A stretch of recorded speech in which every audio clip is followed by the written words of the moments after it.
Let's talk about the SMU Mustangs. Come back closer to home. Rhett Lashley has built a phenomenal program. He has the Mustangs competing for ACC titles, going to the college football playoff, things trending in the right direction. And SMU is recruiting like a big boy program right now, like a program that has intents on winning the national championship. Obviously, a lot to go between now and then, but it's hard to look at SMU and not go stock up overall. Now, that being said, a lot of transition this year. SMU built up to last year's team that had a super high ceiling of going to the playoff and playing for an ACC championship because they recruited so well and they had so many big bodies in the trenches, the offensive line, the defensive line. This year, they're replacing a lot of that production, specifically on the defensive side. You lose Rashard Smith, who was your offense last year. He did a little bit of everything for you in the pass game, obviously running the football as well, converted wide receiver.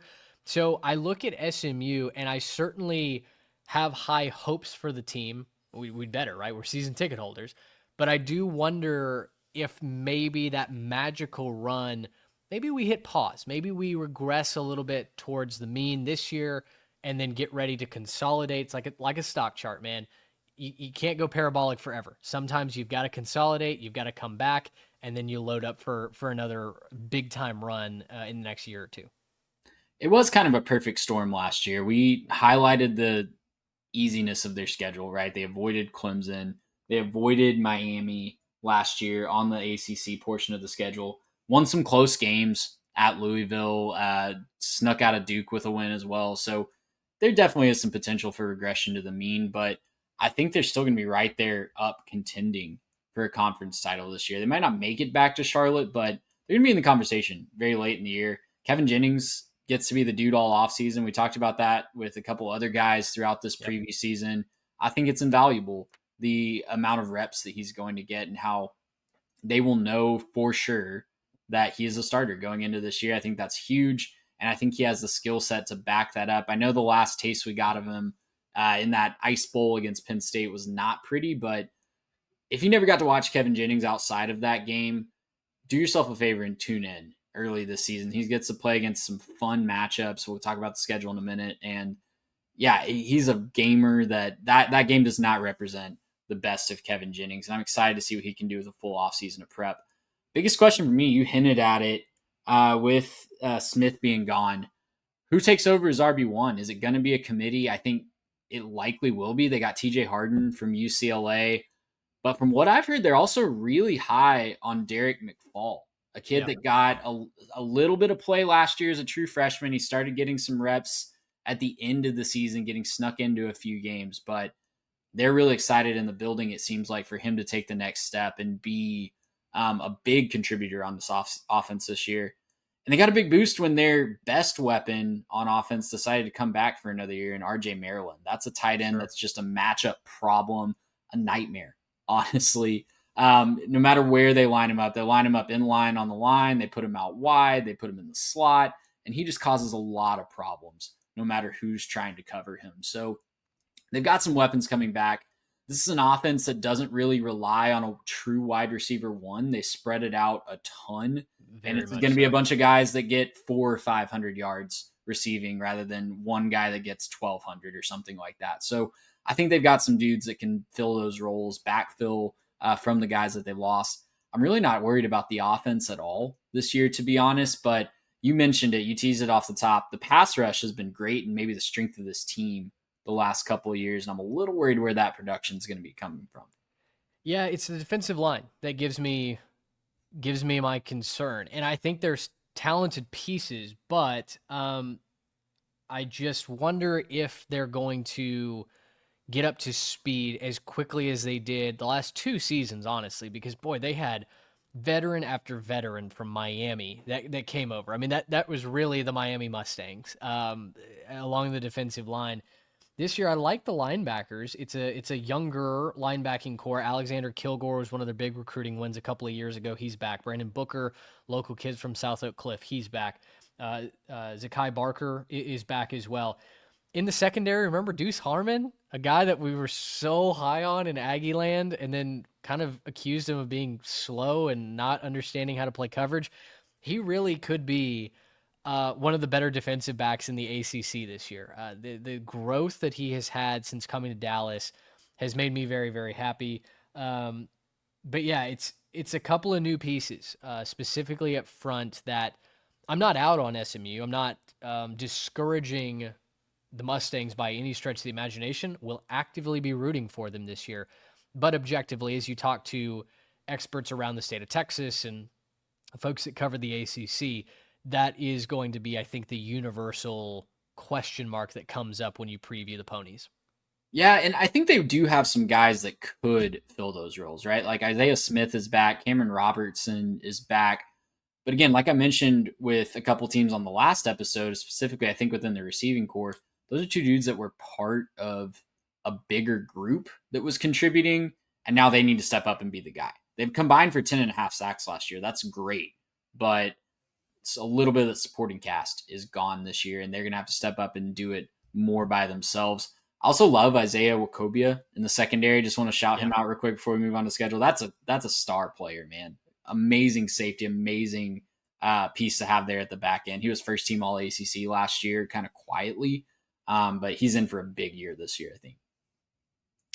Talk to me about the schedule, because it does get started with a couple of warm-up games around Baylor and TCU, your two biggest in-state rivals. You've got East Texas A&M and Missouri State, the newcomer, obviously, to Conference USA.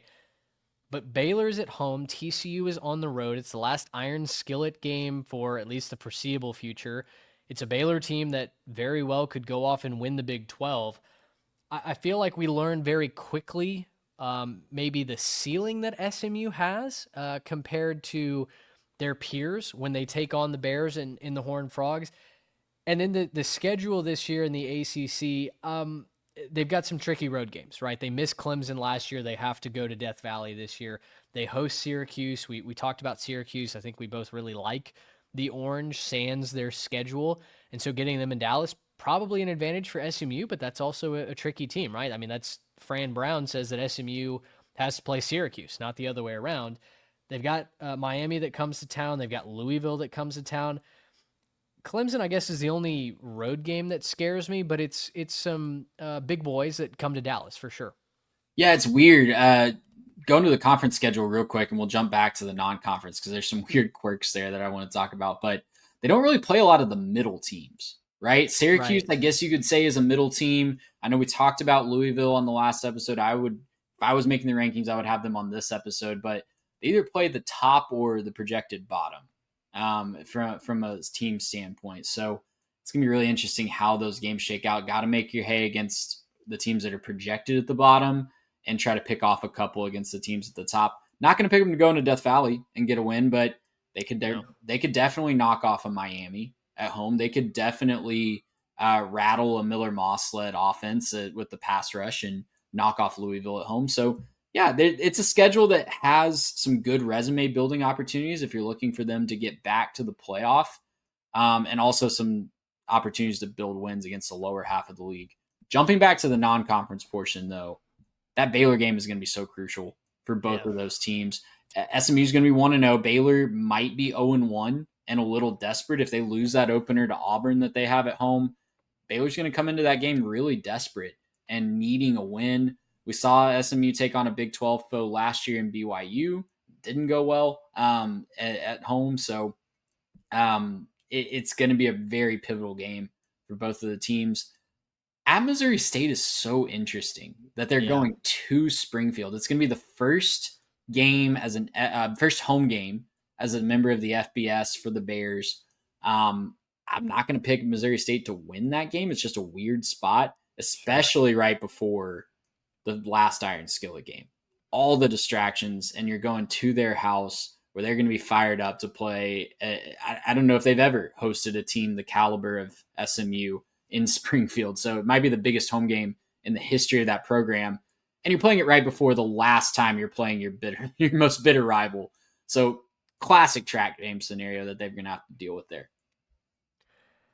Where do you have SMU landing record wise. I think you could certainly paint a picture that if everything clicks again, why couldn't we get back to Charlotte given this schedule? Maybe you drop a game or two. Schedule maybe has to work your way. You don't necessarily control your destiny, but stranger things have happened in this thing called college football. I could also see maybe taking a step back and going 8-4, but I don't necessarily know that SMU drops much below that. I think the offense is good enough to get them to 9-3. When I look at the schedule, I think they'll probably go 3-1 in the non-conference portion. I don't know which one they lose, but I think they will split Baylor and TCU. I Yeah. just don't think I'm confident to pick them to go 2-0 in two rivalry games. They're going to be really heated. So I think they'll go 3-1 in non-conference. I think there's some opportunities to build momentum before they go into Clemson with Syracuse and Stanford. I think they'll be 5-1 there. Probably lose to Clemson, and then split Louisville and Miami as the other big marquee home games to end the season. I think that's 9-3. I think that's a great season for Rhett Lashley and kind of a transition year on the defensive side of the ball, and another opportunity to win 10 games. You'll always take that as you're trying to get your footing still in the ACC. All right, pony up, baby. I'm excited about it. I know our friends, the Mustang Mood, are very excited about it. If you're an SMU fan looking for pony up content, they're a great place to start. Some fantastic guys, and I'm sure we're going to see them in the press box at Ford Stadium as well this year once again.